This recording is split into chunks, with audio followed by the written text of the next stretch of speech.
Hello and welcome to the channel. I'm Sean Solo 8 and today I'm going to be going over another Masters of the Universe action figure review. Today I've got the awesome Beast Man Savage Henchman with modern posing retro play.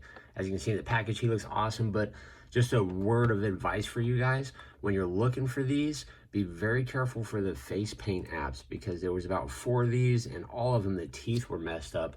But this one almost came out perfect, which is a bit of a bummer because there's going to be a lot of disappointed people out there. You can see he comes with a comic, which I've reviewed with the other figures on the channel, so feel free to check those out. And here is the back. It's got a pretty cool art of Beast Man, the top there with a lion and his whip, and you can see he comes with the cool twist into powerful battle positions. But overall, this line's absolutely awesome. But thanks for checking out today's video, and without further ado, let's open up Beast Man Savage Henchman and take a closer look.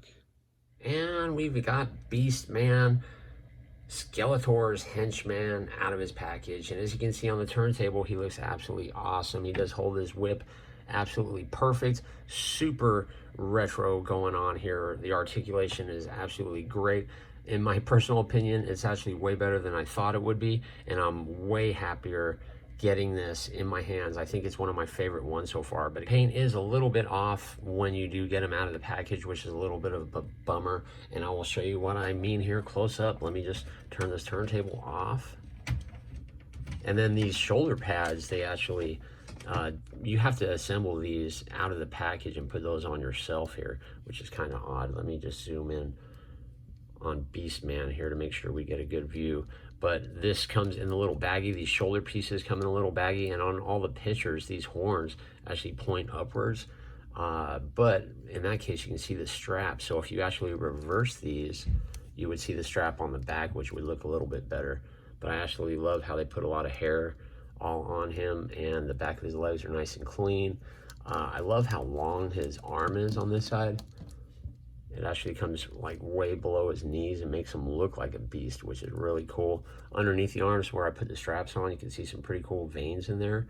But it would have been nice if this was painted a little bit different. And you can see he's got some cool texture in his gloves in there, which is pretty neat. But yeah, the face paint was a real bummer for me. This was the best one out of all of them, but some of them, his teeth were orange. They didn't get paint on there. This thing right here wasn't painted properly on any of them. Actually, mine looks a little bit off and a little bit of overspray, but it is fine. This was the best one out of the bunch of them.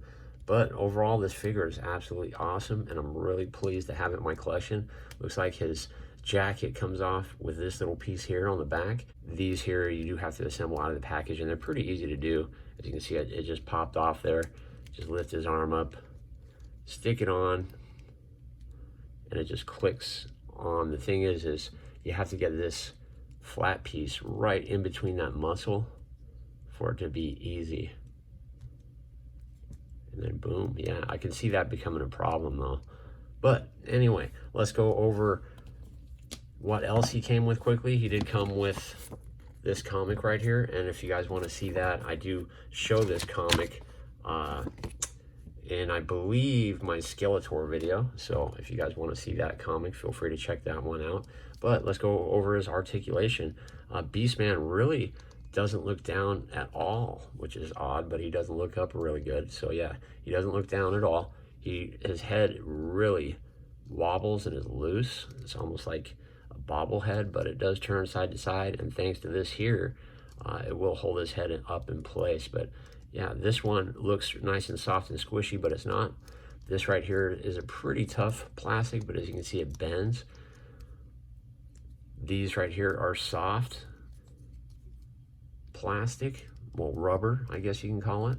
He does have a swivel in the hips. His arms do pop up pretty high, even with the shoulder pads on. And of course, he has that single jointed elbow, just like all the other He-Men. He does have a nice hinge in the wrist and swivels around. His weapon does fit, well, his whip. And as you can see, this is a nice thick string here. And of course, you can maybe see that fraying later, but I don't think that should be a problem either. But it does fit in his hand pretty good, as you can see, and it just clicks right in there. So that's pretty cool. This hand here has a hinge also, which is just like a wavy hand. So he can wave to you guys. His arms do rotate 360 also. He does kick up not too good, these He-Men at all, but their knees do pop up pretty decent, and they do have a swivel in that. They do have a boot cut on all these He-Men also. And then of course they have a nice hinge with pegs on the bottom and rockers on the feet. And as you can see, yeah, see, this is just gonna keep popping off. But let me put it on the other side and just see how it looks that way. It looks really good that way too. I don't know why they wouldn't have done that if the picture illustrates the horns going upward. But I think it actually looks better that way. But let me just show you an example. See here on the picture, you see the horns pointing up too. And in this illustration, the horns are pointing up, and of course on the box art, the horns are pointing up.